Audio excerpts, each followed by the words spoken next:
Nation, what's the deal? It's your boy Turf and Pigs back at it again.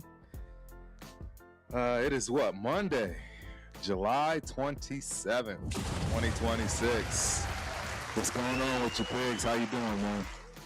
Yo, Turf, things are well. I'm super hyped about where we are in the season. This training camp about to get underway. We're about to actually have some things to make insights on with camp battles and such. So lots on the move. Absolutely, I agree, man. We got a lot to talk about today. I'm excited. Let me see if I can. I know we have people on, but of course, Turf always finds a way to miss. Yeah. Those are just they're from what do you call it? The people liking stuff and so forth as far as Instagram. Shout out to the Instagram. Let me see if our sound is good. Mic check 1 2 1 2. I think we sound good. You know, Turf is always struggle streaming, as I call it. Shout out to the lead attorney, one of my favorite YouTubers. But yeah, man, feels good to be back. I'm pretty sure I told everybody that I was over in the EU, if you will, right? Poland. Shout out to my new Poland family. The hospitality was unreal. Yeah, it was a lot of fun, man. A lot of fun. We'll have to dive into that at some other point, you know, because obviously people are here to talk about the Raiders. But yeah, man, I was. I imagine there's some interest in the NFL over there. There's absolutely. Some Raiders gear kicking around. Hey, and that's the thing, man. So that I will say. And it just so happened that it happened literally on my day going home. But leaving Poland to no avail, it never, ever disappoints. We had a Raider fan rocking Raiders gear, man, from Poland. I've not been anywhere where they aren't rocking something Raiders related. Honest truth. Everywhere I've gone. South America, Canada, right now the EU. I mean, it's a part of the human culture, a global culture. It's not restricted to one country. It's many. Yep, I agree, man. So yeah, it's oh man, so we do have people. Yeah, that's my guy. Now I gotta figure it out. Real quick. Why is my docs not working? Let's see. Will this allow me to? I don't think so. Man, it's up. But well, anywho, real quick, we got family cousin in the building, Steve Jones. What's up, Turf? Speaking of contracts, does Kuntz get a long-term deal this year? That's a great question, man. What do you think? I think they're on that kind of prove it kind of time. Right. They really don't know if he's recovered from the injury, and to be fair, I don't think Kuntz really knows where he's at in terms of his comeback. Like he didn't really show flashes. That's kind of the concerning part, is that he showed steady growth, but there was nothing that was like, damn, we gotta go all in on a bet. Like, it's kind of risk reward, and we're kind of hedging our bet on the side of we've maintained professional relations up till this point, and hopefully that will result in a team friendly deal if he's showing something that we can sign long term to. Yep, I agree, man. I think we've been fortunate, right? Because for one, you didn't want to see a big major flash, right? Immediately, initially, in my opinion. I mean, because that could equal out to be something bad short term again in terms of injury. I like to see somebody gradually come back. So if it's earned, it'll be well earned, and it should be well given, in my opinion, from that respect. And we did see that growth towards the end of the season. There was that steady progress, which is encouraging for this season, setting him up. Yep, I agree. And that's where we'll have to see, man. We'll have to see if the rubber meets the road when the time comes. I think he's got all the ability, and I think it's definitely going to be a defensive team for obvious reasons, at least for these next few years. Do you recall the feeling when we had AP at head coach? How heading into the season we were feeling like we had almost, I wouldn't call it a proven line, but it felt like we had the ceiling really high for that line because of a guy like Kuntz coming off of that huge flash with AP absolutely. Yep, absolutely, man. I mean, man, before he got hurt, right? Just even before he got hurt, we really, really thought things were going in the right direction 100%. And everybody expected him to get a deal. And everyone was happy with giving it to him. And then, of course, not even into the first game yet. And he has the unfortunate issue. Yeah, I mean, your muscles can be what propels you to that next level as an athlete, but can also be what sets your career back. If your muscles are so powerful and so tight, it can cause a lot of strain on the joints and ligaments. So I imagine his training regime is like incorporating a lot of sports science right now, and probably the Raiders are ensuring that it's the best it can be, because the Raiders want to sign their own draft picks to long-term deals. It benefits the team, it benefits the player. It's a win-win. So it's a win all the way around. Yes, and it also benefits Mark Davis's pocketbook too. I'm sure he's very happy to build his team out of the draft, because those first contracts, right? You clearly absolutely are getting a deal, and those guys that do amount to be something usually outplay those contracts tremendously. So again, it's a win-win for everybody. So we'll have to see, man. We'll have to see. To speak to that, just loyalty is never underrated, and it seems like in the NFL these days, it's incredibly hard to buy someone's loyalty, and so developing that relationship over many years and showing a player that you care about them beyond just the performance on the field, but their recovery as well, that goes a long way to ensuring those team-friendly deals that allow a player to comfortably retire with the team that drafted them versus feeling animosity or tensions, which is often the case, unfortunately, in the NFL. You are absolutely right, man. And I don't know, man. I think at some point our luck has to change. It's been a very, very, very long time. That doesn't mean this regime will be it. This regime can possibly be what sparks the change. I'm hoping at the minimum that's what'll happen. To say that Kubiak and company is going to come in and win championships here, that's a slim situation, to be honest. Right? I mean, it just is. The reality is. Step one, win important games. Yeah, and being a rookie head coach with all kinds of other rookies and first, second year guys in other areas, particularly in front office. Those things just typically don't come to fruition like that. But hey, there's a first time for everything. I don't mind people being optimistic.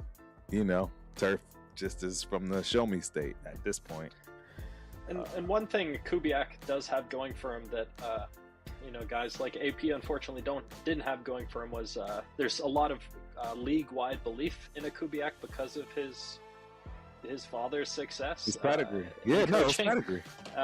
He does have credibility in belief in him having success. Whereas a guy like AP, I believe there's a lot of people doubting his potential to have success. And for better or for worse, there are self-fulfilling prophecies where a guy like AP might have leaned into the undermining narratives and allowed him to not be the best he could be because of what was happening around him in the environment. Taking away from his expression of his coaching style. That I don't believe that's happening with Kubiak. I believe people are giving him the space to express himself, and he's going to live and die by choices he makes for this team. I think that's super important. That is a huge point, and I couldn't agree with you more. he's definitely got way more leeway and choice in terms of what AP had, whether you love it or hate it. It's just facts, in my opinion. I mean, it was very clear after the fact, right? Even before that, even pre-hindsight, right? We all knew AP was 100% all in on Jaden Daniels and would have literally given up the farm for it. And then obviously after the fact, finding out Coupon Tom didn't even. There was a switch. I think you would acknowledge that AP at a certain point was talking with extreme confidence and boldness and self-assurance, and that at some point leading up to the draft, that switched to being more like, let's do what is best for the team according to the decision makers versus him calling the shots. And that switch is where he really, it felt like, took his foot off the gas as far as keeping the momentum from the previous season going, allowing it to change course in a new direction. Yeah. No, you're absolutely right, man. It was tough on everybody, man. There were a lot of people that, right, wanted AP. I can't say that there were a whole lot of haters.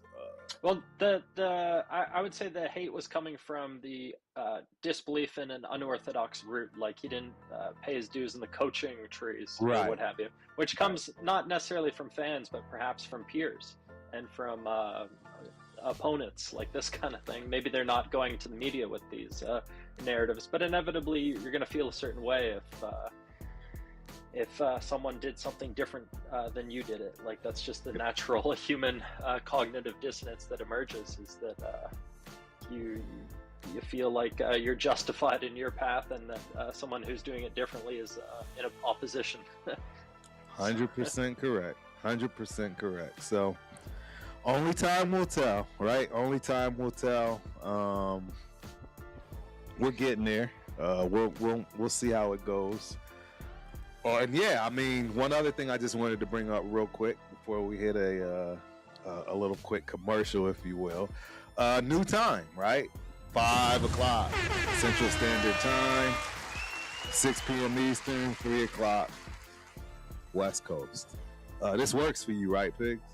Yeah. For the current setup, this is pretty ideal. Yeah. Okay. Yeah, awesome, because hopefully this will be our new time moving forward.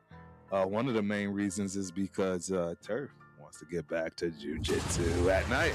You know, I love the morning class. Shout out to the Jits morning crew, man, but 6 a.m. is tough.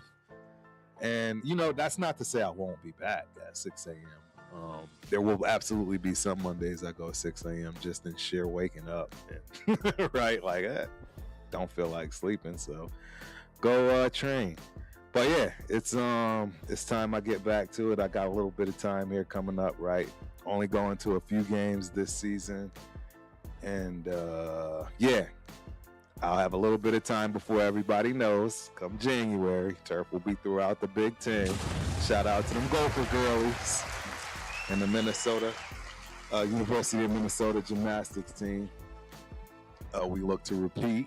And yes, that's right, we, Turf includes himself, look to repeat to make it to the Final Four for 2 years in a row, which would just be unheard of in a lot of ways. So, but yeah, as I stated, we got this quick commercial, and you guys should all know who this commercial is by now, because it is none other than Chop Hub, right? Chop Hub, you've seen it, you've seen the clips, you've seen a lot of things going through it. So without further ado, come back to the Creator Olympics. Up first, the fastest editing final. Fingers at the ready. 3, 2, 1, go! They're off. Look at lane 1. Hammer those shortcuts. Lane 2 is moving like a cheetah on espresso.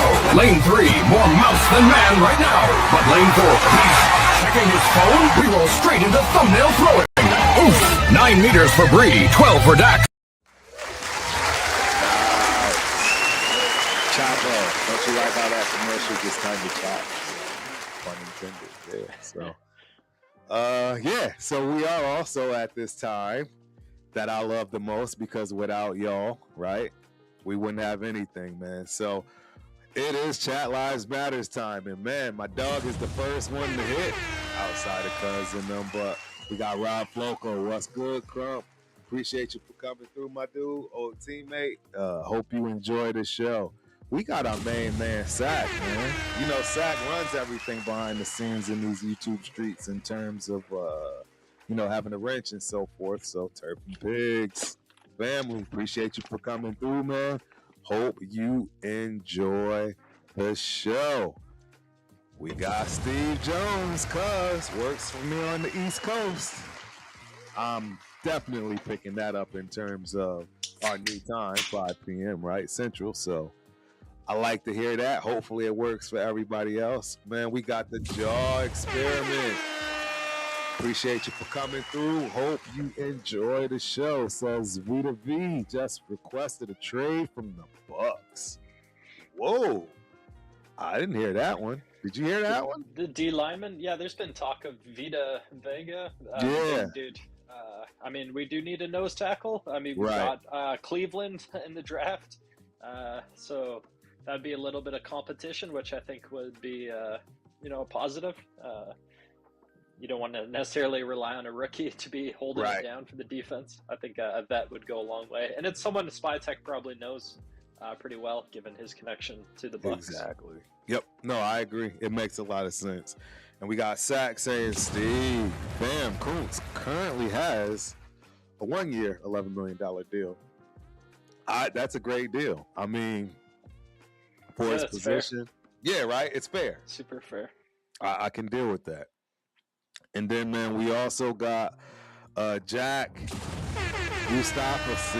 I can never pronounce it, man. 4490. Appreciate you for coming through. Hope you enjoy the show, Jack. And this last one I'll put up there because, again, fellow teammate Sean King will be in Vegas next week for Arena Football Playoffs. I am not exactly which team that my dog is currently coaching, right? And it's his team that is, I know he is the head coach. And he is my wide receiver, man. My number one, literally wore the number one, Sean King, in junior college. And if it weren't for him and my other dog on the right-hand side, Big Dominique Hightower, no way Turf would have had the season he had. So shout out to Sean. Wish I could be there, man. I appreciate it. Man, I appreciate him. Like I say, I would not be anywhere I'm at without him today. And last but not least, the wife got that nice commercial for Chop Up. Sweet. All right, so let's dive on into it, man. We were talking about trades. Real quick, I did have one because there's a lot of chatter. And I don't know if it deserves, the chatter that it's receiving. But that's Jackson Powers Johnson, man. He's got a lot of chatter around him potentially being traded, and teams offering a second-round pick. What's your thoughts on JPJ? I mean, I would take a second-round pick. I think JPJ could benefit from a fresh start, as with a lot of young guys in this league. They don't necessarily have the maturity to handle awkward tensions, which I think we've inevitably created quite a bit of with our relationship with him. And a new scene could definitely help alleviate a lot of those distractions, we'll call them. The whole coaching staff last year definitely, I think, hurt the trust in that whole O-line, especially the young guys with this organization. That directly is going to affect their bottom line, the money they're putting in their pockets, if the organization is doing them dirty like that with nepotism and such. And, I wouldn't be thrilled if I was planning on playing center and we gave the job to Meredith and then paid a dude the highest in the league. Despite Jackson Powers Johnson saying all the right things, I think it could benefit both parties if we get a second-round pick for him and he's able to play center for another team, like, say, Cleveland or what have you. Right. And you know what? I agree with you, unfortunately. I was higher on JPJ, but as a center. And that's where things fell off for Turf. Trying to fit, right, a square peg into a round hole, in my opinion, which is essentially putting him at guard, where he had his worst stats, etc. Yeah, it wasn't a pretty season by any metric, and the part that kills me is that his weakness, if there is an obvious weakness, it's his frame, his wingspan, his length, his lightness. He's a squat, kind of heavy-handed power bowling ball kind of guy. Like at center, that's perfect match because now he can help chip block and contribute to helping his guards. But at guard, he's kind of, I think, overmatched by longer, more athletic defensive tackles. Yep, I agree, man. I totally agree. And while he's young, while he's still got his faculties, if you will, because that was another potential issue, if you recall, he was considered a risk out of college, right, due to the concussions and so forth. And he suffered with one on his rookie season with us and had to sit out some games. So, fresh start. I think it makes a lot of sense for him to go on and, move on. I think he's going to be a fan favorite wherever he lands. His play style is very alluring to football fans. He's just someone that's easy to cheer for. But it's a double-edged sword because that same trait that gets him a lot of cheers also is the reason that he's on the mend quite often with injuries and concussions. Playing that reckless in situations that aren't necessarily adding to wins can kind of become very tiresome to fans that really love and know football, because you don't necessarily want to be taking full risk on every play. It's just not conducive to long-term sustained success. You need to be somewhat measured in your style of play, especially when you're taking a role like center, where you're needing to be there for the duration of the season, and you can't take games off because of concussions or hamstring issues. No, exactly. And hey, even if it doesn't go through, I hope he's still battling for that guard spot. Right? I hope he changes it. Changes the whole perspective of it. He has to clearly know that that center situation is merely a backup role at this point, at best, even if he's the backup at this point. And really get after it at guard, because that's still a huge question mark, right? So if a trade doesn't get done, he's got to show something there, and maybe he can figure it out, right? It's not a complete, hey, it's impossible. What is it you'd be looking for in a trade? Minimum second round pick, or? I mean, that's what I would expect, right? Because he was a second round pick himself. Or no, third round. Second round. He was a second round pick. He was. Some people were speaking of him as a first round pick, but his arm length alone would have not been first round pick precedent. Right. Like there's a reason centers often go in later rounds. Correct. They don't have long arms, and they're not generally the most athletic guy on the line, or the biggest, strongest guy on the line. Right. No, I agree 100%. We'll just have to wait and see. We'll just have to wait and see, ladies and gentlemen. Now let's move on to what obviously was great news for the quarterback group and the Raiders in general. Fernando Mendoza signs his contract. Fernando Mendoza officially signed his 4-year, fully guaranteed rookie contract worth approximately $57.3 million with the standard 5th-year option, right? Team option, if you will. He was the final member of the 2026 Raiders draft class to sign, right? Now, which says we no longer have any other possible rookie holdouts. So what's your thoughts, man?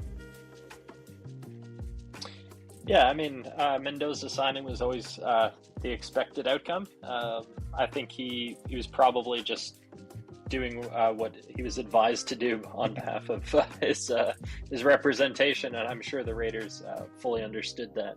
And much the same with McCoy. I think his unique health situation just required using every second allotted in order to work out every detail possible. And they weren't going to miss training camp.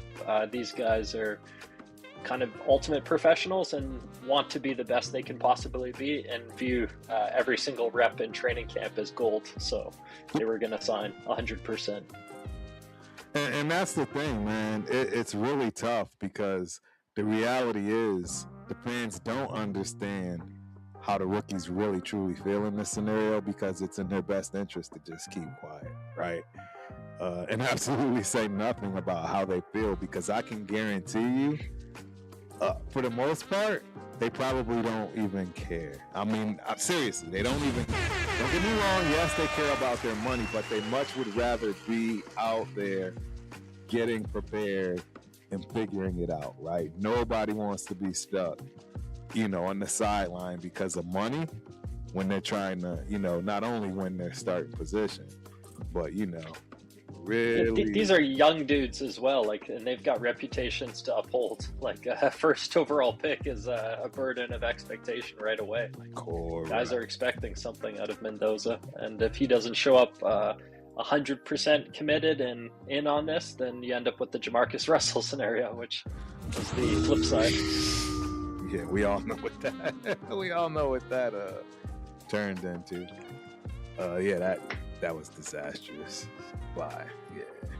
Yeah, we're hoping this is the opposite of that as far as outcome and tangible results and so on.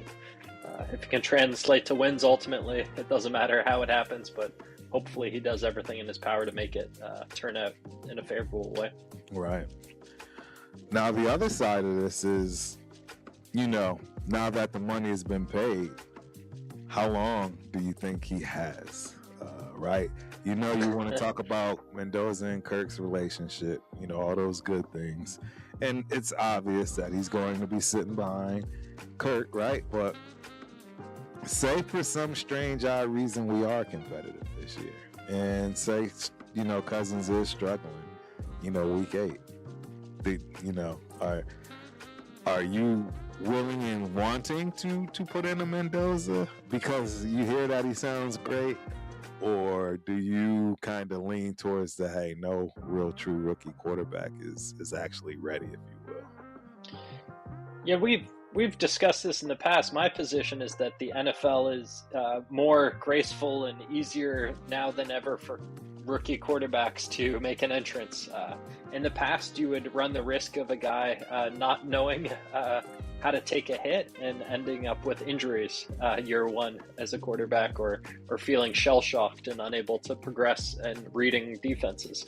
Yeah, what's that guy's name in Giants? What's his name? Dart? Dart, yeah, Dart's putting his head right in there. He's old school, Dart. He's not your typical quarterback. No. He's kind of a bit of a running back in a quarterback's position. That's a disaster waiting to happen, ladies and gentlemen. Between him and Scatterboo, I don't know which one will it's in their career first. Extremely high risk, and I imagine the Giants are going to have some insurance policies in place with their coach knowing that you need a quarterback for the whole season, not just parts of it. But yeah, as far as Mendoza starting, I have no reason not to believe that they won't give him an opportunity at the first moment that it would be justified. And that could be Kurt struggling, that could be Mendoza being dominant. Either or, it's going to beg the question. And I imagine Kubiak will pull the trigger sooner than later, because this first season and second season will be given a ton of grace as far as accepting learning bumps and what have you. It's kind of like the training wheels season is year one. Year two, you want to see improvement from year one. Year three, we're expecting solid wins throughout. But year 1 and 2, you really have to ensure that you're setting yourself up for that third year, because I think fans, if they don't see results in year 3, will start getting very anxious. Very restless. Yeah, and with AP, I truly believe that if he framed that first season as a development season, there would have been way less backlash to losing in the way that we were losing, because it seemed like we were a development team, just calling it like a dominant. We're gonna go beat everyone. Right. Team. No, Us being a absolutely. development team, like. Yep. Yeah, it's important to frame realistic expectations. 100%. And that's where, again, we have a rookie coach, and I'm curious to see how he's going to operate in terms of the speeches he will be giving throughout the losses of the season. I'm just going to keep it honest with you. It's important. It's very important. And there will be losses, ladies and gentlemen. We have by far one of the toughest schedules in NFL. So be prepared, buckle in, man. It's going to be a serious rocky road, and it starts immediately, right? When the discussion of losses comes up, I instantly think to the your daughter's experience on the Gophers this season after a heartbreaking emotional loss. There was the coach's rebound and the ability for the whole team to bounce back and ride that success into the playoffs. It's a great point, man. And for the ones that's not knowing what he's referring to, and shout out to Nebraska, University of Nebraska. Look, I'm not going to just bash them, but they got a lot of work to do in terms of being a gymnastics, program that actually will make sense. And I mean, we had no business losing to them, like none. They could have literally done nothing. As they did, and still should have won and didn't. So that's what he's referring to as that bounce back. And, pretty much that propelling them to get to the Final Four. And I think we lost Pigs. I'm not sure why. Hopefully he comes back here shortly. But in the meantime, I will keep things rolling. Let me see if I can hide him there. Yeah, I'll hide him real quick. And okay, there he is. He's back. He's back. You good over there? Uh-oh. Yeah. You've just ruined the podcast. Called multiple times. I got kicked off. I can hear you.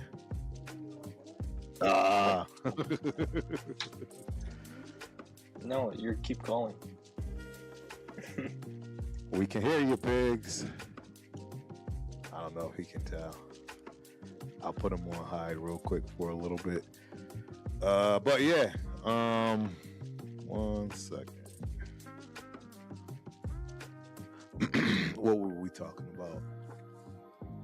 Obviously, we were talking about the whole quarterback situation and Kirk Cousins, Mendoza. I will say this: I do like what's being said, if you will, right, in terms of how that relationship will be. He says it's more of a collaborative relationship as opposed to competitive. I believe that until I don't, meaning, hey, when the time comes, like I said, if Kirk isn't playing well, it absolutely will be competitive. And it will be competitive sooner than later. Why, ladies and gentlemen? Because of the money we just paid. No owner, no matter the case, loves paying anybody $60 million to sit on the bench. That's an absolute guarantee. And if you don't understand what I'm saying, just think back to the previous quarterbacks that we paid, aka Minshew, right? AKA the kid that just went to, right, Geno Smith to the Jets, right? You're going to play those guys when you pay them. There's no question about it. 100% they're going to play in some capacity. It's just the way it works. It's really kind of no way around that. I don't know what else to tell anyone from that respect. It's like, hey, buying a new house and not living in it, right? I don't know. You can think of several situations to where that makes sense. But Pigs is back. Yeah, Technical difficulties. Yeah. Yes, sir. If it's not you, it's me. So hey, it's rarely you. So you know, don't even have to worry about it. Yeah, I'm sure you're holding it down. What's the topic? Oh yeah, I was just buttoning up the whole scenario in terms of you know, Mendoza, you know, kind of saying him and Kirk is more of a collaborative thing, and I was just explaining, it's collaborative now until, you know, Kirk isn't being competitive on the field, and that's where it will become very competitive because no owner likes paying anyone $60 million to sit on the sideline. So do you reckon Kubiak strongly believes in Kirk? There's a belief from our coach in him. 100%. Because they worked together previously, so they have that relationship. Yes, and that's the thing. I mean, that's the positive thing we have in this. If this isn't working, it's definitely a guarantee for Kirk to sit down. It's time to call it a career. You know, he's got his guy. I think his best numbers came under Kubiak, right? Yeah. Well, definitely a revival at a time when people thought he was trending down. He just went right back way up, straight through the roof. So I think it's important for him to really ride this wave of energy he's gotten. I mean, they went out and got a wide receiver for him that he's very you know, aware of and has played with him in the past and seemed to have a good rapport. Hence why I think they went and got him and have not looked at many other receivers, including a number one. Which and they paid him pretty fairly as well, like more than fairly. Naylor? Being paid to produce, yeah. Absolutely. They trust him. That's why they're paying him, because they trust him. Yep. So, I mean, but with that being said, there was some news that I heard through the grapevine that we actually worked out some wide receivers. Two of them to be exact. Is that something you would consider to be a shocker? Well, no, I heard it was kind of open workouts for a bunch of positions, but there was a number of wide receivers in particular that were kind of standout guys. But I think even running back, there was a bunch of workouts, maybe linebacker as well. And it seems to make sense to me that the Raiders, more than any team, are kind of the team to play for if you're just a great athlete or a guy who's interested in testing their mettle. So why not have open doors to workouts and test your coaches, like ask them to evaluate guys and see if what they're seeing makes sense, and critique your coach's evaluation skills, because it's just another opportunity to sharpen skills by running these kinds of programs, and it does nothing but benefit us. If we get one guy in a couple of years, then it's worth it. Right. No, I agree. I was watching Club Shay Shay. Shout out to Club Shay Shay, right? He had on all of his guys from his first Super Bowl. I should say all, but right? Quite a few. And one of the things that... Terrell Davis and the linebacker, our linebacker. Yes. Romanowski. Bill Romanowski. Yeah, cool. But yeah, he is his best friend, apparently. Stated, you know, that was one of the big things that Shannon Sharp had taught him was when you see those workouts going on, you better believe you need to be out there working out, starter or not, right? Because the bottom line is they're looking to replace you. Period. Oh, yeah. Doesn't matter who you are. And if you're not there working out too, right, you're just giving somebody else a shot to sneak up on you and get your spot. So you want to be seen around these particular quote-unquote workouts when they're probably voluntary, right, and things along those lines. But yeah, apparently back then, every Tuesday or Tuesdays was the day that they would hold these type of workouts. So that's cool. I'm glad that they're giving it media attention and it's kind of become a focus. I think that to me as a fan, I'm interested in seeing that. People grinding it out at the the Kurt Warner levels of trying to break into the NFL at all means, by all means necessary, kind of thing. And it's a very compelling story, and I think adds to the feeling that the players experience in that environment, seeing people willing to sacrifice, and then you, as someone seeing that, understand the weight and the gravity of the situation. If you're taking something for granted when you see someone else, risking it all just for one opportunity like that, it puts things in different contexts. Absolutely. And it just prepares you.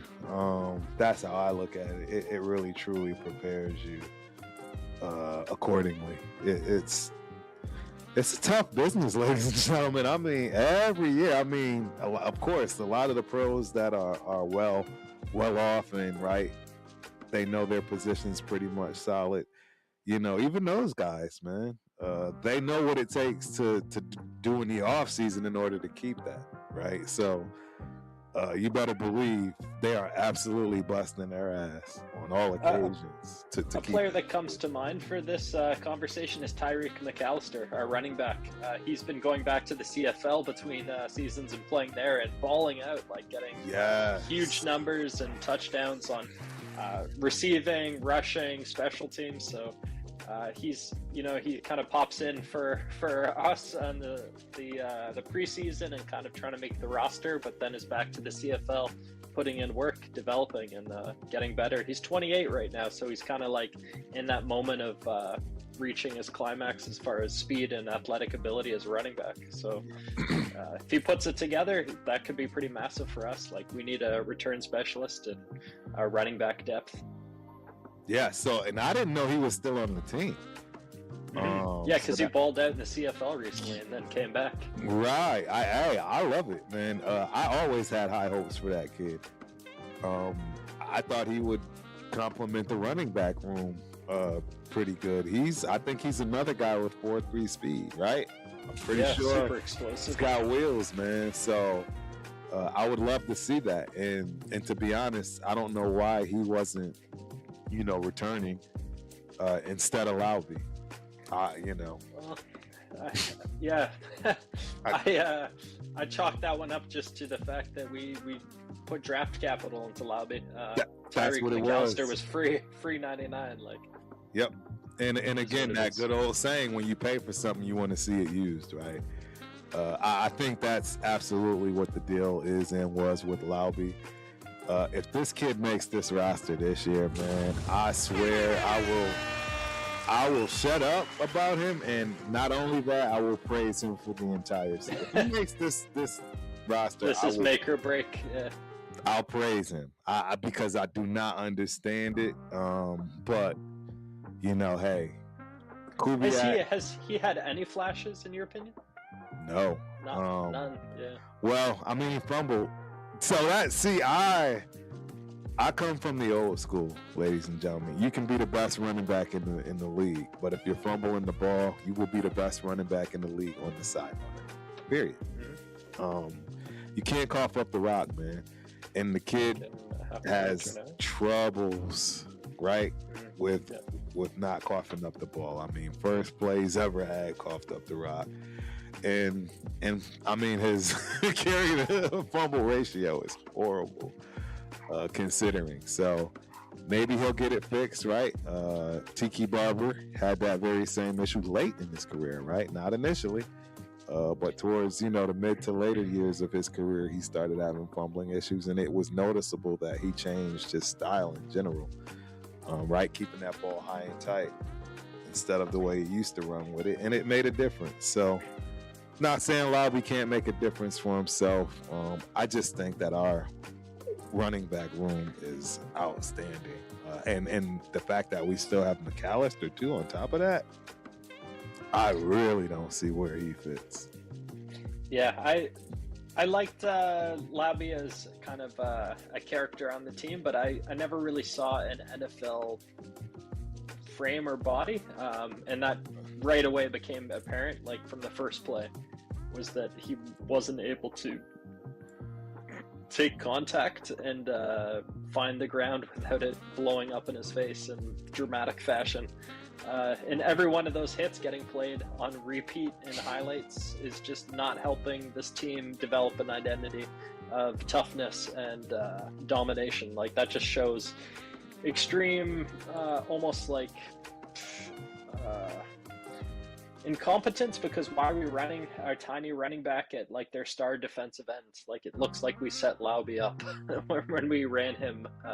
Who was it? Bosa? We ran him at Bosa. Like, it looked like a bad play call and horribly executed, and just it definitely hurt his development. Like, that was partially on our coaching staff. Like, just we did not set him up for success. No, I agree. That's a good point. I mean, he was never. A lot of our players have not been set up for success here, which is unfortunate. Very unfortunate. But what are you gonna do, right? I really blame Mr. Peter Carroll for the lack of development of the guys we have now. What, in their second year, or is it third year?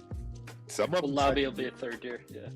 Yeah. So, you know, it's just sometimes that's the way it goes, and you know, hey, you got to take your lumps, and some people can move on and be put in better situations, right? I think JPJ was a casualty of the whole Carroll deal. In a lot of ways, it hurts my heart. what we don't know. I don't want to trade JPJ, but I could see it benefiting him to have a fresh start. Like, it's too strange what's happened thus far. Like, just the almost like undermining of development has not been a thing that builds trust. Right. No, absolutely. I don't see how he would trust us either. Right. I'll just be honest. I don't see any reason for him or a lot of people, you know, to trust us, if you will. But shout out to Rapallo and Miss Angelica Williams. Finally got TikTok back up and running. We used to have a lot of viewers from TikTok, but as everyone knows, it's not just Turf. TikTok likes to mess with everybody for some strange, odd reason. But we up and running, so we're there. We're there. All right. Let's see what else we can talk about. I don't know what McCoy signed for. Do you know by any chance? I know that he got some guaranteed, because I think that was what the dispute was over, but I don't know the details. Yeah, me neither. Let me take a real peek. Let me take a peek real quick and see if it gives us. Yeah, he's a 4th rounder. Let's see if they give us any stats and numbers on him. I know we paid that defensive end, who is a undrafted free agent, a significant amount of guaranteed. What was his name? Sloan or something like that? Really?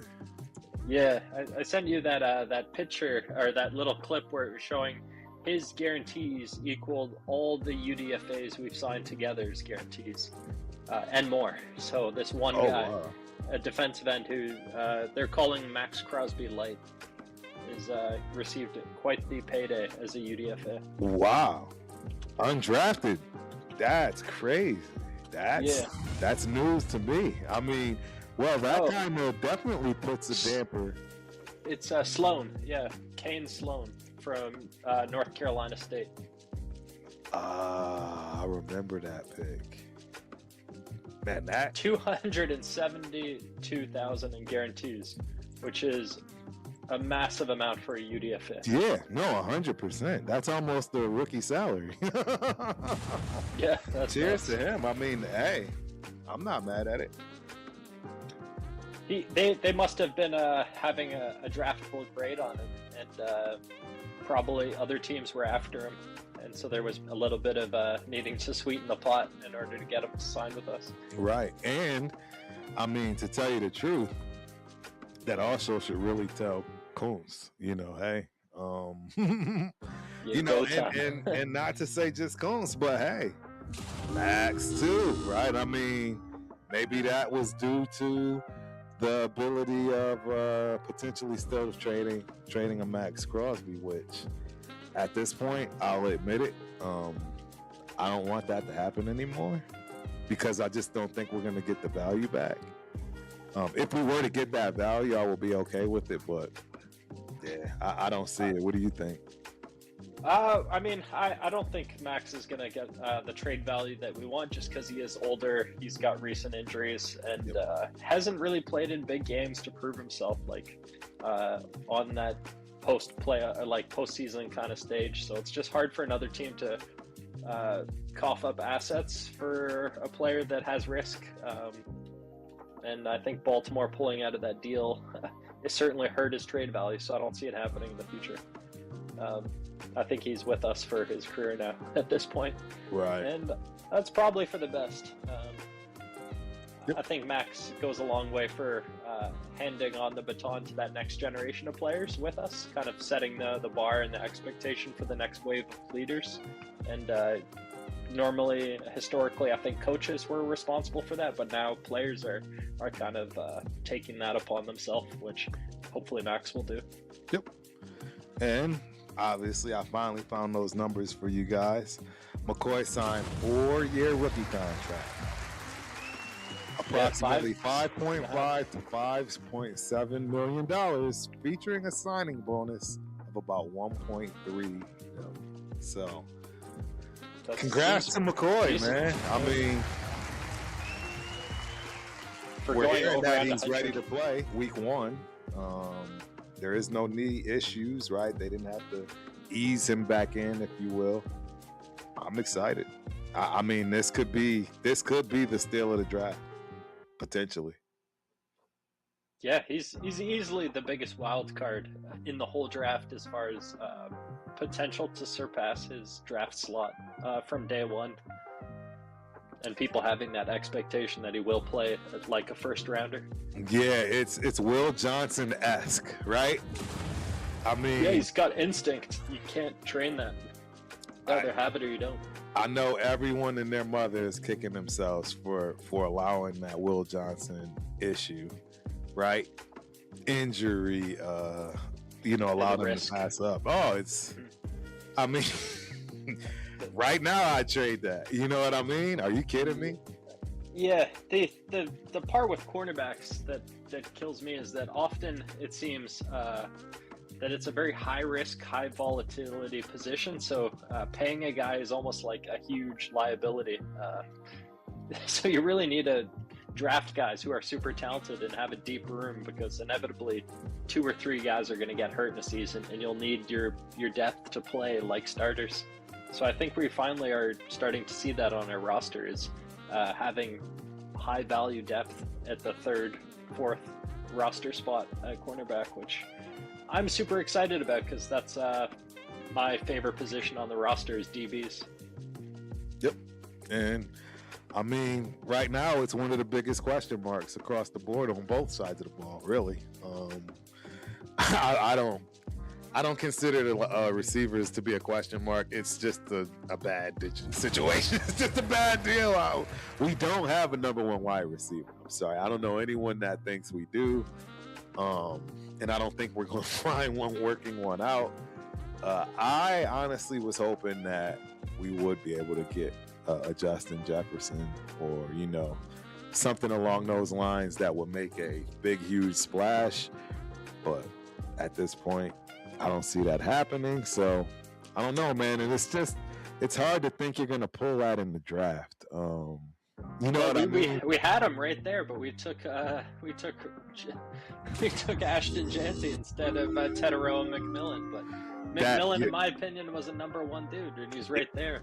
And he is a number 1 dude right now. He's showing that. It's gonna hurt. It's gonna hurt, ladies and gentlemen. I mean, there's a lot of issues. Man. I hate to bring it up, but this is where Jack Bash comes into play. Yes. He's a second round pick, man. Mm-hmm. Second round pick. And he's not showing it. You don't hear anything about him.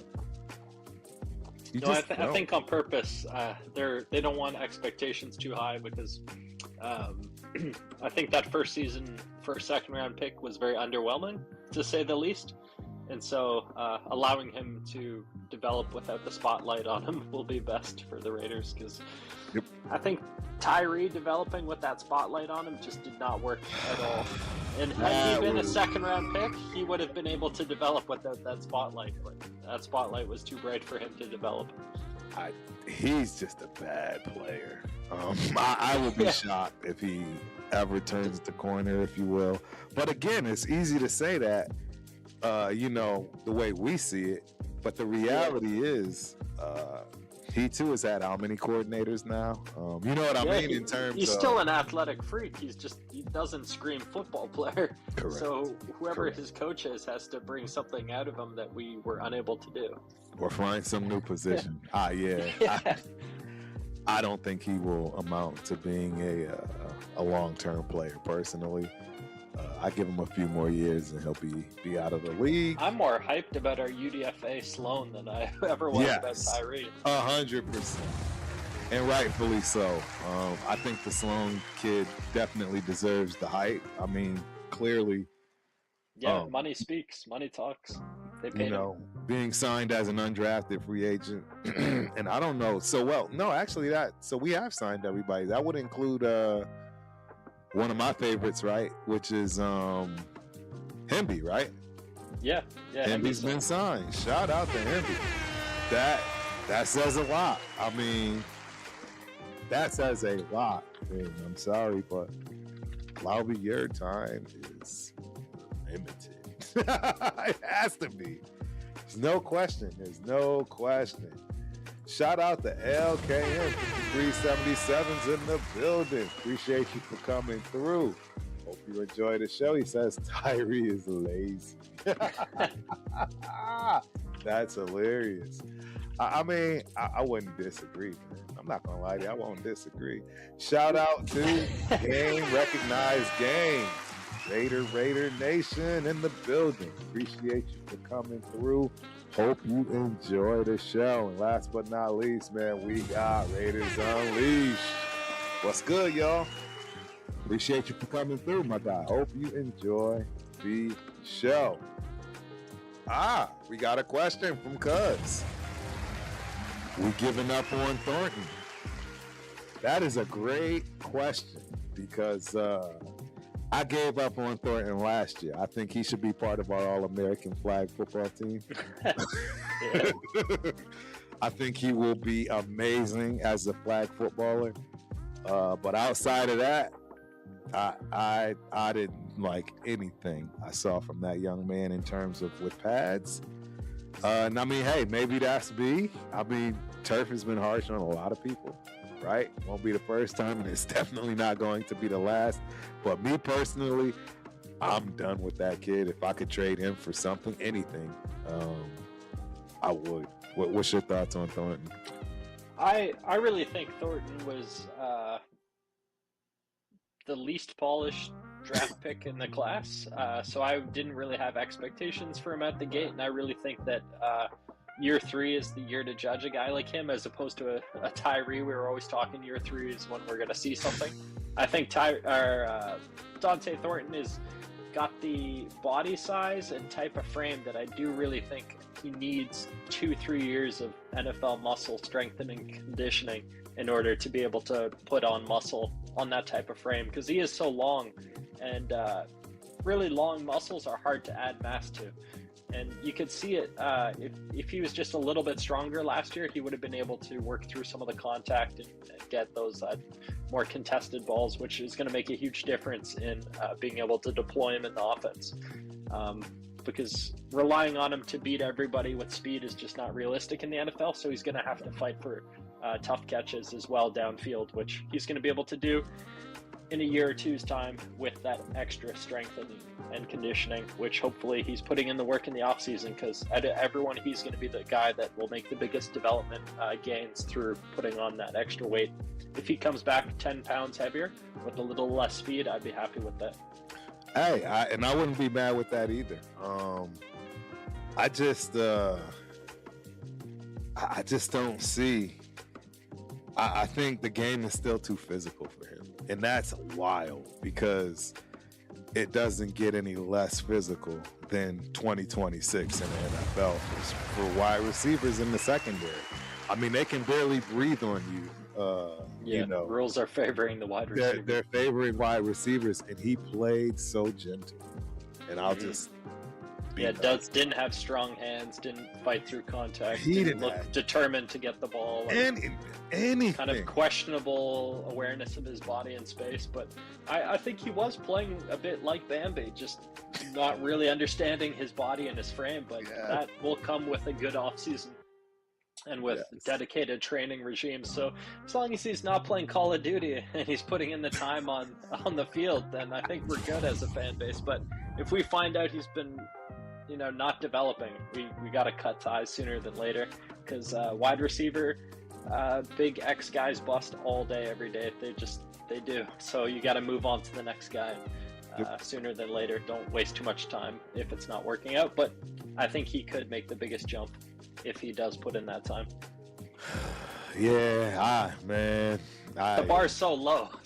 It's low for you, right? See, I got caught up in the hoopla. See, this is, again, another example as to why turf is no longer a glass is half full, right? It's because, right, you go through all of this to hear, oh, well, if you go back to his Oregon days, his route running was much better, right? You go back to here, you look at these places where people want to just cherry pick things to make their narrative and their point be well. Yeah. The reason he was drafted was for his speed, not his route running in Oregon. Exactly, but everyone wanted to have something to say about that, which gave me more hope. And I'm tired of that. I knew what I saw, ladies and gentlemen. I knew he didn't have any route running skills, capabilities. I knew that, but I still allowed, quite frankly, you all to lead me astray. The masses. The masses. And I'm just tired of it. Just like these people that think we're going to win 7-8 games. That it's just ludicrous. Yeah. I mean, that's insane. Thornton does have that unique frame, though, so not everybody is built 6'5", running 4.2s. Like, it just doesn't happen. No, I agree, but he's going to need Randy Moss and he needs a hell of a Megatron. He's going to need everybody that was his height to give Julio him Jones, any kind everyone. I've seen some big X's with expectations come into the league and really disappoint. That even guys like Megatron were kind of trying to help develop and kind of cultivate that next X wide receiver in the league. There's so many players that have the potential to be a big X. It's just the number one bust rate in the draft is the big X receiver. So right. I think we should just continue drafting that position, and eventually someone will pop. But until then, well, there is one player that I've heard some things about, and that is Malik Benson, right? I've heard some confident things from him. It's a little scary for me because there's no secret that y'all know my guy is my guy, right? We're talking about Trey Tucker. Oh, Jersey Shout out to Trey and family. I mean, that's his position. And from what I'm hearing, he has been kicking up dust. He's been somebody to look at in these camps. So that'll be interesting. Is it possible for him to, create some situations in terms of that wide receiver room that may have it looking so desperate, if you will, to actually being somewhat formidable? I'm not sure. I think it's still going to be way too much. He's a rookie, right? Obviously, I think Trey Tucker has his position pretty much solid, right? I think it's his to give up, if you will. And I'll be shocked if we see a whole lot of them in preseason, right? I think you're going to see a lot of these younger guys It'll be very interesting to see how Jack Besh does. I mean, there's guys that are going to have to play, right? And I don't know, man. I really don't know. I don't know. And shout out to Ale, because you are right. Shed Jackson can run a 4.2 740. And if you guys don't know who Shed Jackson is, I believe that is the nephew, right, of the great Bo Jackson. So he's also something to look at. He is on our roster still, correct? Yeah. Spots are available, and guys just have to make some splash plays in the preseason to get a spot on the roster, because we don't have people locking down those positions. Like, you could be the number one wide receiver for the Raiders if you ball out. That it's very possible, man. I think we all know that Naylor is an absolute shoo-in for the number 2 spot, right? I think that's. I don't think they'd ever try to make smart, him mature. Yeah, I don't think they try to make him the number 1. I think that position is up for grabs. So it'll be interesting to see. Shout out to Rebel. Says Turf, you going to the joint practice as well as the preseason? And that's in Houston. I'm not sure, man. I have to see what those dates look like. I just got back from Poland, so I'm still a little jet lagged, if you will. And then, right, next week, headed to Iowa. Shout out to the Junior Olympics and all of the kids that made it. As you guys know, my son will be running the 100-meter hurdles, the 200-meter hurdles, the 4x4, and the 400-meter dash. So, I don't know, man. It's going to be a lot of travel for me. We'll see, but more than likely, I'm definitely going to the game itself. Just gotta figure out where to get the time and all that good stuff. But I'm pretty sure I'll definitely do the game. So just drive. They're doing joint practices with the Texans, aren't they? Yes. What's then going we on? have opening Preseason with them as well. Right. Wow, that could be pretty big time as far as like. I mean, the Texans are a pretty solid team. So as far as getting a benchmark of where we're at, like. Yep.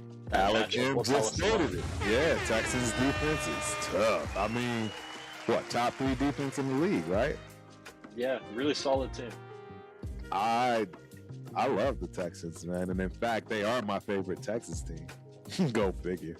I mean, that's easy to do though, because we all know Turf absolutely despises the Cowgirls.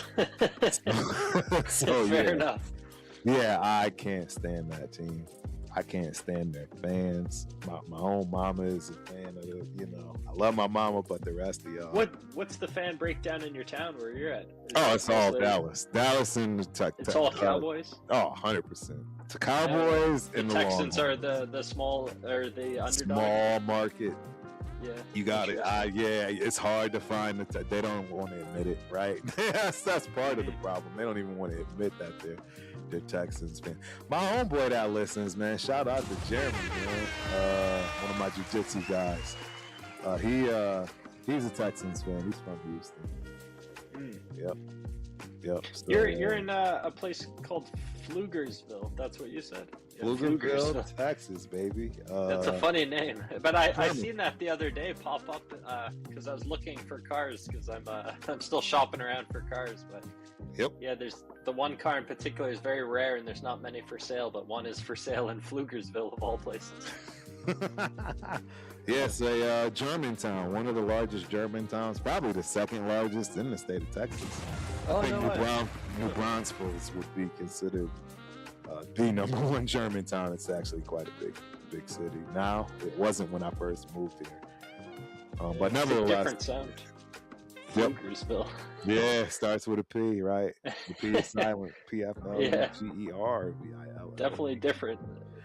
AKA the Ville. That's what I call it. The Ville. That's cool. Yeah, and believe it or not, the Pirine brothers, both of them, one got a Super Bowl, I want to say, with the Chiefs. He's out of my kid's high school, Hendrickson High School. And then Jade Barron, number 10 draft pick, I want to say, in 2025, that went to the Donkeys. Yeah, he played for the Texans, the Longhorns. Yep. He's a Texas native through and through, born and raised in Pflugerville, Conley High. Yeah, we got some monsters that came out of this city, man.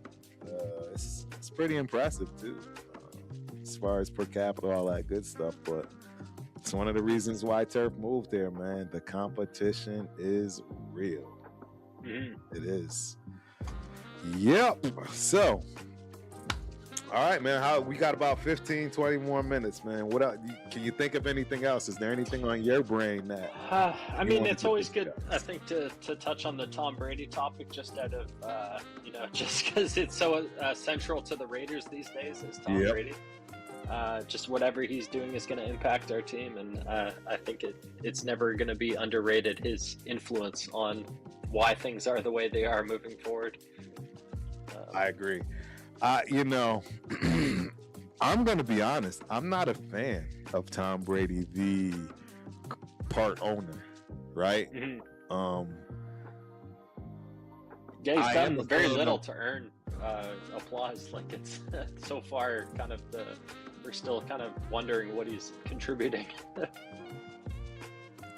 I do thank him for going after what I consider the best quarterback in the league at this point, which is Matthew Stafford, right? He threw the kitchen sink at him. So I applaud him for that. I thank him for that. But I think he's strategically making mistakes everywhere else.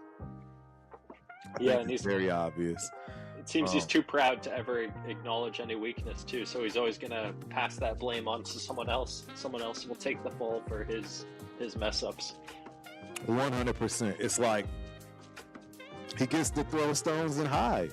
I don't like it. And he's always going to have the ability to say, wasn't me. And nobody will know if it was him or not, right? The only people that are going to know is those people in that room, and no one's ever going to speak. Yeah, I agree. And guys who have the ability to call them out will just never do it. Like the media, no one's going to call Tom Brady out. It's just not going to happen. He's the GOAT, right? Yeah. I mean, I think he's already crowned Mendoza, right? Hasn't he? He's pretty much, given his great graces and feels like he's the next thing. It's way too soon. Like, what are you doing, Tom? Which one are we going with here? Are you gonna have him sit the whole year like you had to until Bledsoe's injury, if you will, or something along those lines, or are you gonna talk this kid up like he's Plunkett or something? Like, I don't understand. That could be a serious tension point, is if there is a disagreement between Brady and Kubiak as far as the implementation of the Mendoza and kind of the push-pull dynamic that unfolds there. Maybe a power struggle of sorts as the season's unfolding. Kind of maybe Brady feels Mendoza ought to be plugged in, as you're saying, earlier than Kubiak wants, and Kubiak is perhaps wanting the stability of Kurt, but Brady wants the applause of everyone saying Brady made the right call with Mendoza. Yep. And shout out to my dog, Jack Henna. Turf and guest host the nation. Salute, brothers. Appreciate you for coming through, my guy. Hope you enjoy the show, man. We got another question from family. Does Mike Mayer remain next year? He needs a team-friendly one, though. That's a great question, man. I think Mayer, I think he got a raw deal. I'm not gonna lie. And this goes back to where, Turf was salty, right? At the draft, drafting yet another tight end back to back.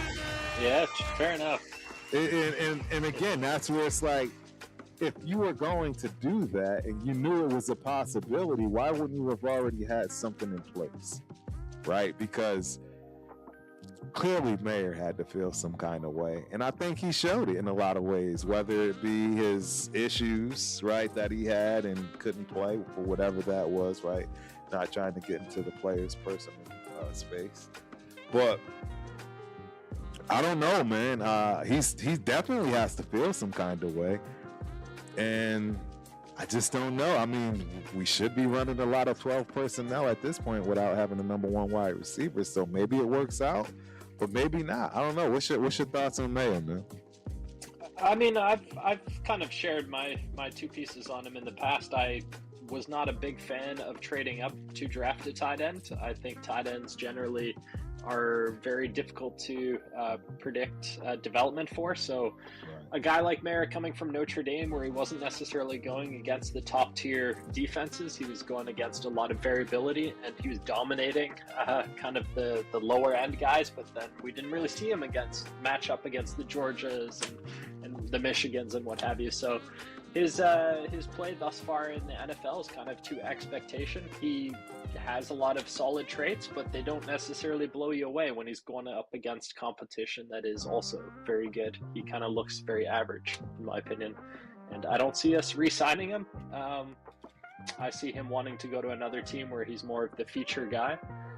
So it's kind of a shitty situation for us. It is, bro. I think it's a bad deal, bro. I think it's a bad deal. Yeah, I don't want to force him the ball. I don't want to try and pump his numbers, and I kind of am fearful that that's what we're going to end up doing, just in order to try and get him to stay here. Yep. Nope. Makes sense, man. And we got Jack with another fabulous question. What do you think of the Raiders bringing in Miles Sanders for an interview? And for the people that don't know who Miles Sanders is, right? He's a 28-year-old running back. Played at Penn State before being drafted by the Eagles in the second round in 2019.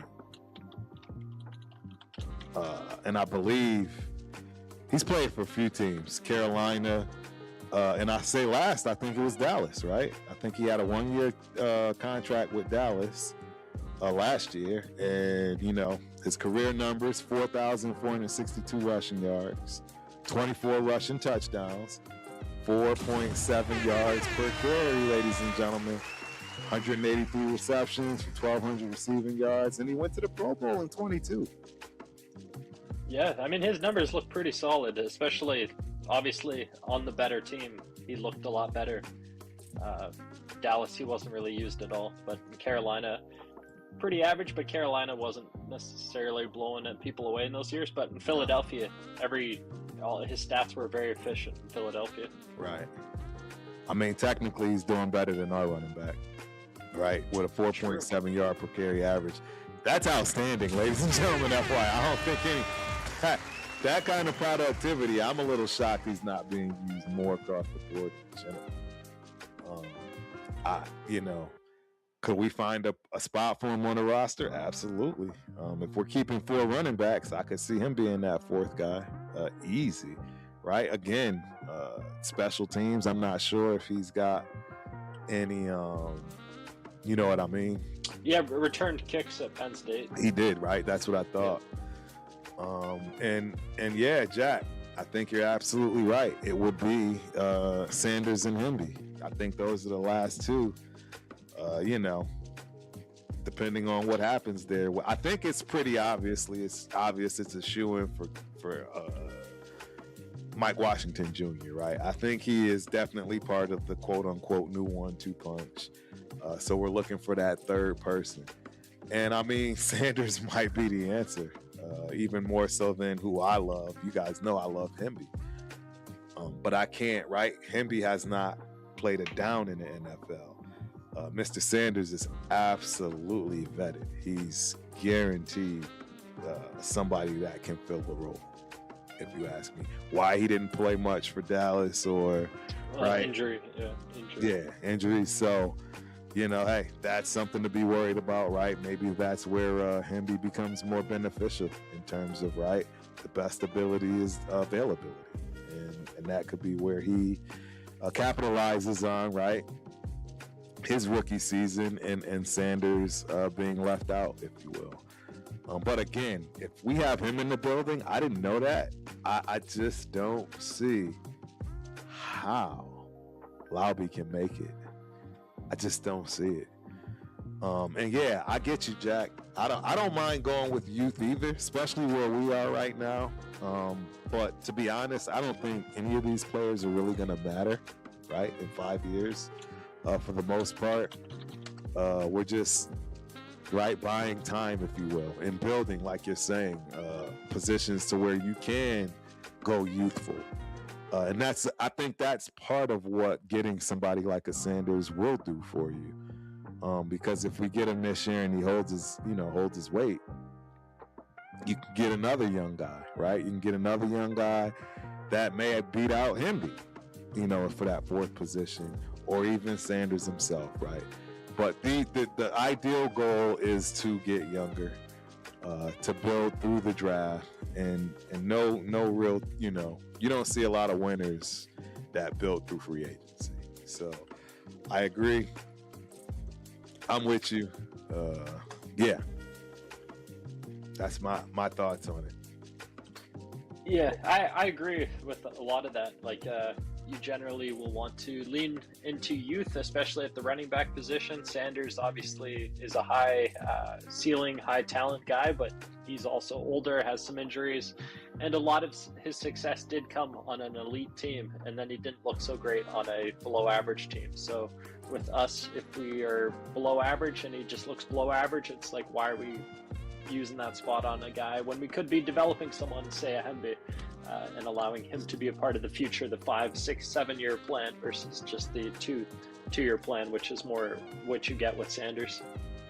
And one other thing to note here, Jack, guys are just getting older in general, right? A 28-year-old Sanders, I mean, that's really not old this day and age, in my opinion, of what you're going to start to see. Because you're going to see a lot of 26-year-old rookies. Guaranteed. No question. I don't see the rules changing anytime soon. You're going to definitely get 5 years guaranteed in the NCAA. And most of these guys are absolutely going to play their 5 years because their rookie contracts won't touch what they'll make in college, right? That's just the hardcore facts. And guys are going to be going to college later. They're not going to go in at 17, 18. They're going to go in at 18, 19. Yeah, because you got to develop your body to go against guys who are already more developed, 25, 26-year-olds. So taking a year to redshirt is going to be more and more popular. Yep, everything's getting pushed. So getting younger is going to be extremely hard, right? It's like they've created the NFL in college. I mean, I hate to say it, and I still can't comprehend why. I think the NFL is just being way too arrogant. I would have had my nose in this a long time ago. I would have been lobbying a long time ago. I want my rookies no older than 23 years old. Period. Right? I mean, it's absolutely going to affect the game. I don't know how anybody can't see that. And as I've been saying, man, kiss us seeing any kind of records being broken goodbye. That's gone. Like, everything you see in the league as far as records now moving forward, they will be impossible to be broken. Impossible. Careers will be shorter. Oh, big time. I mean, who's going to have a 10, 12-year career now in the NFL, right? Because they're guaranteed to get 5 years out of college. And with those 5 years in college, that money is going to be comfortable. So when they do get to the NFL and realize, right, it is what it is.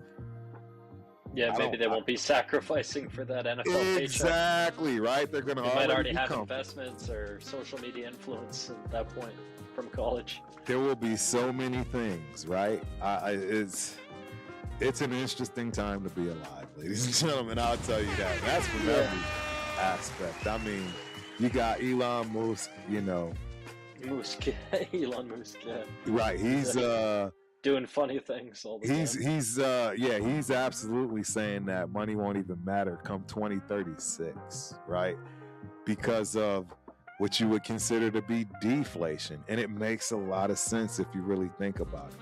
The reason that there's inflation, right, is because there aren't enough people to do enough work in order to have those particular materials, right? Those things. Once the workforce becomes completely automated with robots, it'll be the exact opposite, right? Because they don't need 8 hours of sleep. They don't care about sweatshops, right? They just pump out product 24/7, 365. There will be an abundance for anything materialistic from that respect. I mean, you're starting to see it in the software space, right? Once again, shout out to Chop Hub, our sponsor. It's almost like a perfect time for a commercial, huh? But yeah, I mean, right? Let's be honest. They have a lot of competition, right? In terms of Chop Hub, they have every other chopping video hub that you can find, whether it be Opus, or these others I hate discussing. But yeah, that competition is abundant, and I don't see that changing. And you're just going to get a lot of that, not only from the software world, but from everywhere else. So it's going to be interesting. We live in very interesting times, for sure. Yeah. My big concern for the future, just as far as the things you just touched on, is the quality of things that you're putting into your body, your consumables. Yes. They've not been good in the past, and I don't see it getting better. So it's a little scary. And so far as even if you have money, can you even access something of quality? Like, that's kind of the scary part, is money won't necessarily guarantee you having access to the things that you would value as an individual in this current iteration of the planet. In the future, it might be different. Right. Just having access to something like fresh fruits and vegetables without genetic modifications and proprietary chemicals all over it. Companies want full control, and your old school heirloom piece of corn might be considered like contraband in the future. You're absolutely right, man. And a lot of the racket has been, in my opinion, because of the healthcare system, or lack thereof, if you will, in the States. Hey, maybe that's something Pigs and I can discuss, right? Because a lot of people point to Canada for healthcare and the healthcare system. And there are some people in Canada, I don't know which way Pigs leans, like, right, it's a great thing, he's happy with it, or if it's like, Yeah. I mean, healthcare, I don't believe in corrective medicine. I believe in preventative medicine. I think that your best investment is putting good medicine in your body to begin with, so you don't end up in the negative health category where you need the intervention to get out of the problem that you dug yourself into. So I think the Canadian healthcare system in theory is good, but it doesn't do anything preventative as far as making the society healthier. Right. We've sold out to big tobacco, big alcohol, big chemical, big whatever, just as much as anybody. And the healthcare system is a crutch in order to alleviate the problems those big everything creates. You're 100%. It's not a good situation. Yes, it's not a fix. It's a crutch. It's a crutch, and it gets shitter year by year. And they want to keep people need you there. it. They want to keep you there. With that, we probably got this whole thing striked, and probably X my. Healthcare is very controversial. It's beyond controversial. And all I can say is, I would absolutely lean upon myself before I lean upon any medication, as in what Pigs is referring to. A giant multinational, right, man, like multi-billion-dollar entity that is supposedly looking out for you. I didn't touch Vicodin, right? Percocets, none of that stuff in college. And I had major surgery twice on my ankle. Okay.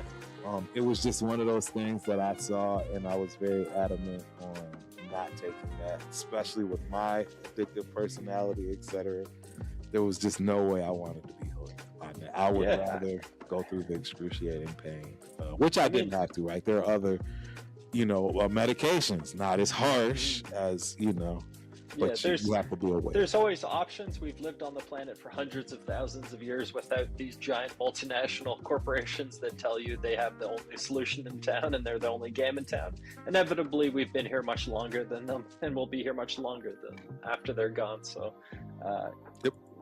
humans, like, what we do is we adapt. If you're in pain, you learn to live with that pain. Like, making the pain go away is not always the best solution if there's a trade-off that involves, say, your organs shutting down so that you don't feel pain. Like, that's not a good solution.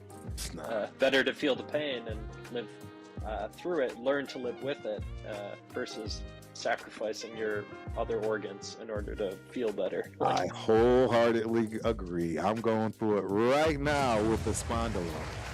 Anybody that knows the spondylolisthesis, I don't know how to pronounce it properly, but basically your back is broken. And it has been broken at some point throughout your life, and eventually it catches up with you. It's caught up with me, but is that nerve related, or what is the kind of it depends on where at in your back. Mine is at the very bottom tail end. Okay. I knew this in my 20s, so this was something that was brought through when I was playing college ball. Well, the things in healthcare industry that I find interesting are things that are tried, tested, and proven over generations, over centuries, over millennia. And so when you look at the oldest traditions, like the Chinese medicine tradition, that game's been going on for thousands of years, like acupuncture and so on and so forth. There's been many trials, if you will, on many people that have proven this is something that hasn't gone away because it's having some benefit for the people who are using it. All that to say, like, obviously the spine is extremely complicated, and modern medicine does a very good job at trying to understand and provide solutions for it. But I would never discredit the thousands of years of practice that Chinese practitioners have put into understanding the spine as well. That's just as valid as modern today scientists also trying to understand the same thing. 100%. I agree, man. I agree. Well, ladies and gentlemen, you've had it, man. We're finally back. Hopefully we will stay on track. Even when I'm in Iowa, we will have our Monday show. Granted, Pigs is good with that as well. The only reason we wouldn't is because my son's running, but that's not going to happen because Monday it's going to be an early day. It's a 10 a.m. Run for him. So we will be having that show. I believe that is next week, right? Yeah. Time flies, ladies and gentlemen. But yeah, appreciate everybody for showing up, man. And we will definitely have a quick commercial from our sponsor. Shout out to Chop Hub on the way out the door, man. But until then, we'll see y'all, man. Peace. Be easy. Move it! Deadline's intense! Still trimming! I need captions over here! Enough! Let's try something smarter! Whoa! Chop Hub is finding our highlights. It's making shorts by itself! Captions, thumbnails, titles, all done? And it's publishing everywhere! I could get used to this. Cheers to Auto Hustle! Work smarter, create faster, grow bigger, Chop Hub.